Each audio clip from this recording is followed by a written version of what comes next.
Google के CEO सुंदर पिचई। आप सोचिए कि अगर गूगल के सीईओ सुंदर पिचई आगे आए हैं मदद करने के लिए, तो सोचिए कि उन्होंने देखा होगा कि हिंदुस्तान में हालात कितने खराब हैं। यस और नो? और वाकई में हालात खराब है, यह बात बहुत दूर तक जा रही है, बहुत दूर तक।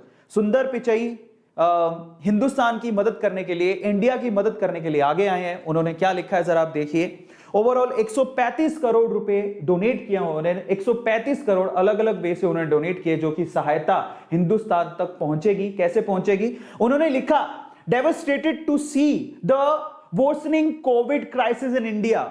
उन्होंने लिखा कि कोविड के जो क्राइसिस इंडिया में हो रहे हैं उनसे मैं पूरी तरह से टूट चुका हूं। और सबसे खास बात, गूगल एंड गूगलर्स का क्या मतलब है? गूगल खुद जिसने 135 करोड़ की मदद की है, और गूगलर्स का मतलब जो एम्प्लॉइज गूगल में काम करते हैं उनको उन्होंने गूगलर्स कहा है।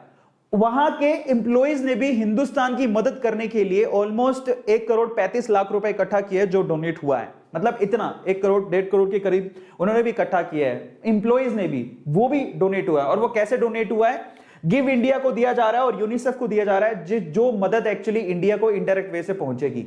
और हाईली रिस्क पर उन्होंने कहा है कि हमारी कम्युनिटी हाईली रिस्क पर है, इसलिए हमें भी ध्यान देने की जरूरत है, और इसीलिए उन्होंने मदद की। अब आप ये सोचिए कि देखो, यहां से अच्छे इंसान और फायदा उठाने वाले इंसानों का पता लग जाता है। क्या इन्होंने कोई गलत बात की? नहीं।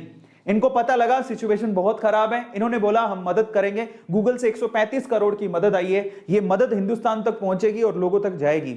अब बस इतना कहना चाहूंगा कि बजाय ब्लेम गेम खेलने के आप सुंदर पिचई बनिए साहब। इसीलिए सुंदर पिचई का इतना नाम है, इतने लोग इन्हें मानते हैं, क्योंकि ये सिचुएशन को समझते हुए आगे आए और मदद किया बजाय ब्लेम गेम खेलने के। क्या ये ट्विटर में ये नहीं लिख सकते थे कि हिंदुस्तान की सरकार बहुत गलत कर रही है, हिंदुस्तान की सरकार ये है, फला है, ढिमका है, उन्होंने अच्छे से स्थिति को संभाला नहीं? लिख तो ये भी सकते थे। क्या इन्होंने लिखा?